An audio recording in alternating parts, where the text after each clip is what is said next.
Você já teve a sensação de que os carros estão ficando absurdamente caros no Brasil? Não estamos falando apenas daqueles carros de luxo, esportivos ou modelos importados. Estamos falando de carros populares. Ou pelo menos o que deveria ser um carro popular. Carros que há alguns anos eram considerados opções acessíveis para quem precisava simplesmente comprar um veículo para trabalhar, levar os filhos para a escola ou viajar no final de semana. Hoje a realidade é completamente diferente. Um carro novo que já foi vendido como popular pode facilmente ultrapassar a marca dos R$ 100.000. E quando você olha para o mercado de usados, a situação também assusta. Carros com 5, 6 ou até 10 anos de uso aparecem anunciados por valores que alguns anos atrás seriam suficientes para comprar um veículo praticamente 0 km. Mas afinal, por que os carros ficaram tão caros no Brasil? Será que a culpa é dos impostos? Será que a culpa é das montadoras que simplesmente aumentaram suas margens? A culpa é da inflação, do dólar, da pandemia? Ou será que existe uma combinação de vários fatores acontecendo ao mesmo tempo? Hoje, vamos entender exatamente como chegamos até essa situação. Para entender por que os carros estão tão caros hoje, precisamos voltar algumas décadas atrás. Durante os anos de 1990 e 2000, o mercado brasileiro era dominado por uma categoria muito importante, o chamado carro popular. Eram veículos simples, motores pequenos, poucos equipamentos, acabamento básico, mas havia uma característica fundamental: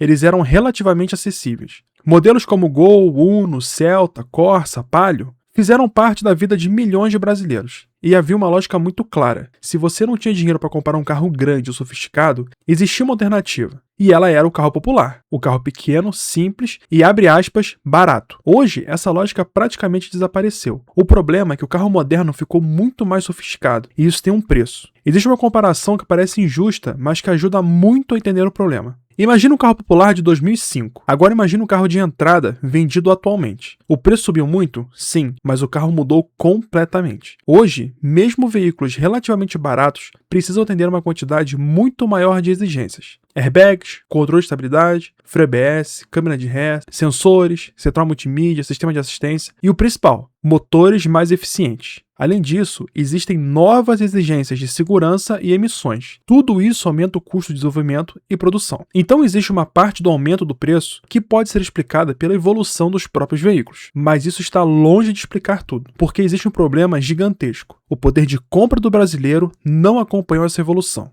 Vamos fazer uma pausa para falar de um conceito básico, a inflação. Quando alguém olha para um carro que custava R$ 30.000 no passado e compara diretamente com um carro que custa R$ 100.000 hoje, existe uma diferença muito importante, além dos R$ 70.000 de diferença. O dinheiro perdeu o poder de compra ao longo dos anos. Ou seja, R$ 100.000 de hoje não compram a mesma quantidade de coisas que R$ 100.000 comprariam décadas atrás. Isso significa que simplesmente comparar preços nominais pode enganar. Existe um detalhe: mesmo corrigindo os preços pela inflação, muitos carros realmente ficariam mais caros em relação à renda do consumidor. E é justamente aí que começa a aparecer o verdadeiro problema.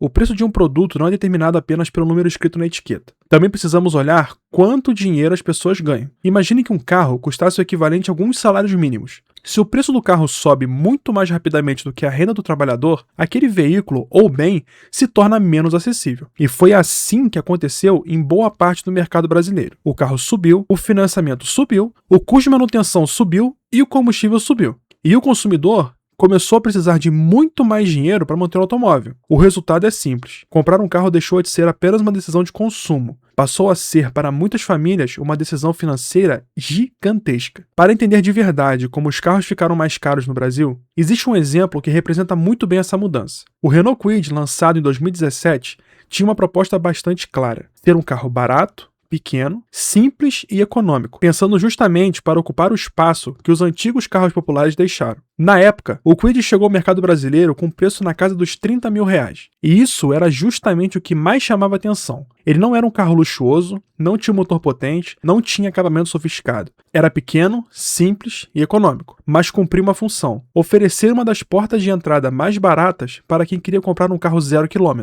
Agora vamos avançar alguns anos. Hoje, o mesmo Kwid está em uma faixa de preço muito superior àquela do lançamento. E é justamente aqui que a história fica interessante. Porque você pode olhar e pensar: bom, é a inflação, mas será que é só isso? Não. O preço do Kwid ajuda a mostrar uma transformação muito maior no mercado brasileiro. O carro que nasceu para ser uma alternativa extremamente barata deixou de ser um carro de aproximadamente R$ 30.000 e passou a custar mais de R$ 80.000. Tudo isso aconteceu enquanto o salário mínimo também aumentou. Mas será que aumentou na mesma proporção do veículo e do bem? Essa é a questão. Em vez de olhar apenas para o preço do carro, vamos olhar para o salário. Porque dizer que um carro passou de 30 mil reais para 80 mil reais é impressionante, mas saber quantos salários eram necessários para comprá-lo é ainda mais revelador. Em 2017, o salário mínimo brasileiro era R$ 937 reais. Ou seja, um Kwid custava aproximadamente 32 salários mínimos. Agora compare isso com o cenário atual. Em 2026, o salário mínimo é cotado em R$ 1.621, reais, o que representa 48,5 salários mínimos para a compra do mesmo carro. Na realidade, não o mesmo carro, o mesmo modelo. Mas é justamente essa comparação que mostra o verdadeiro problema. O carro ficou mais caro. E existe ainda um outro fator que faz o preço dos carros parecer menos assustador: o financiamento. Quando alguém olha para um carro de 80 a 100 mil reais, pode pensar, eu não tenho esse dinheiro. Mas então aparece uma oferta, uma entrada de 20 mil e parcela de R$ 1.900 reais, por exemplo. O consumidor começa a pensar na parcela, não no preço total. Esse é um dos grandes motivos pelos quais o financiamento é tão importante para o mercado automotivo. Mas existe um detalhe fundamental: o carro não custa apenas o valor da parcela. Existe juros, entrada e prazo. Quanto maior o prazo, mais juros. Por isso, um carro anunciado por 80 mil reais pode acabar custando muito mais ao consumidor, dependendo das condições do financiamento. Para quem não consegue comprar um carro novo, o caminho natural é procurar um usado. Mas aqui está um problema. O mercado de usados também foi contaminado pelo aumento dos preços dos veículos novos. Isso criou uma situação complicada. Um carro de entrada novo fica caro. O consumidor procura um usado. O usado também está caro. Ele procura, então, um carro ainda mais antigo. E aí o preço do antigo também acaba sendo pressionado. É uma espécie de escada. Quando o topo sobe, todo o restante sobe junto. Agora, vamos fazer uma comparação que ajuda muito a entender o tamanho do problema da inflação e do poder de compra. Antes da pandemia, em 2019, como era comprar um carro fora do Brasil? Vamos pegar, por exemplo, os Estados Unidos, o segundo maior mercado de veículos do planeta. Nos Estados Unidos, em dezembro de 2019, o preço médio de transação de um carro novo era de aproximadamente $38.948. Mas atenção, esse era o preço médio de todos os veículos vendidos. Isso significa que estavam incluídos carros muito mais caros, SUVs, picapes e modelos de luxo. O consumidor americano tinha uma enorme variedade de carros mais baratos para escolher. Enquanto isso, aqui no Brasil, um dos principais carros populares era o Chevrolet Onix. Em 2019, a versão Joy custava aproximadamente R$ 46.590. E o Onix não era um carro de luxo. Era justamente um dos principais representantes do mercado de entrada brasileiro.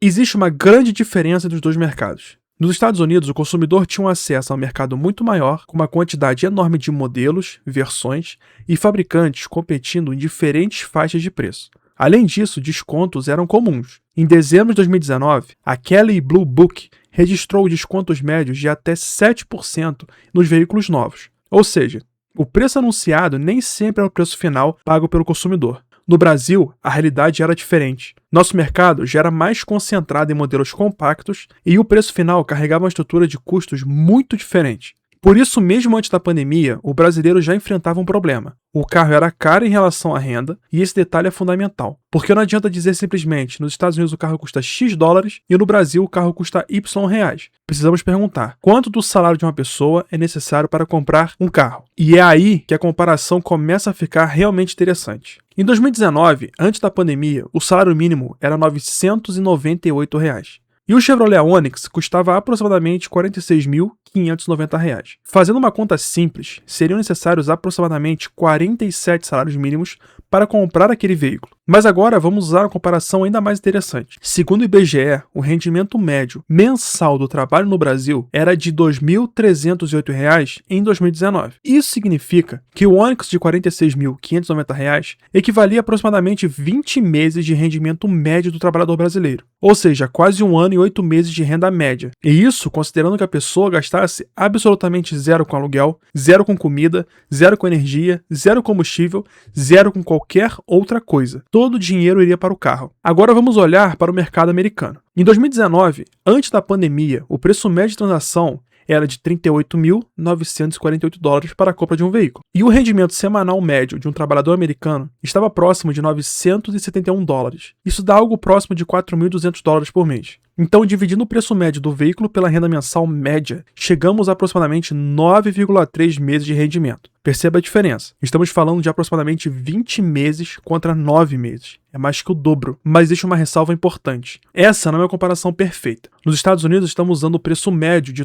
todos os veículos novos vendidos. Isso inclui SUVs, picapes e outros veículos mais caros. No Brasil, estamos usando um carro de entrada. Então não podemos simplesmente afirmar que o carro americano custava metade do brasileiro. O que essa comparação mostra é outra coisa. O automóvel pesava muito mais sobre a renda do trabalhador médio brasileiro do que do americano. E isso é extremamente importante para entender o que aconteceu depois. Porque quando a pandemia chegou, os dois países sofreram com falta de carros, problemas na cadeia de produção, semicondutores e aumento drástico dos preços. Mas o Brasil já partia de uma situação em que o carro comprometia uma parcela muito maior da renda do trabalhador. Não existe uma única resposta para responder a pergunta de o porquê os carros estão tão caros no Brasil. É uma combinação de fatores, como inflação, aumento de custos, câmbio, impostos, pandemia, problema na cadeia global de produção, falta de componentes, exigências de segurança e as margens da indústria do varejo. E principalmente, um aumento nos preços que aconteceu muito mais rápido do que a capacidade de compra de grande parte da população. O resultado é um mercado onde um carro de entrada já não é tão acessível e onde o veículo usado pode custar uma verdadeira fortuna. Talvez o mais preocupante não seja o fato de um veículo hoje no Brasil custar 100, 120 ou 150 mil reais. O problema é descobrir quantos anos de trabalho são necessários para comprar esse carro, porque no final das contas, o preço de um carro não deveria ser analisado apenas em reais. Deveria ser analisado em relação ao salário, ao custo de vida e ao poder de compra de quem está tentando adquiri-lo. Talvez a pergunta mais interessante agora seja: será que os carros brasileiros vão voltar a ficar, abre aspas, acessíveis? Ou será que o carro popular, como conhecíamos, simplesmente deixou de existir? Se você gostou, deixe o seu like, se inscreva e ative o sininho para receber mais vídeos como esse. Um forte abraço.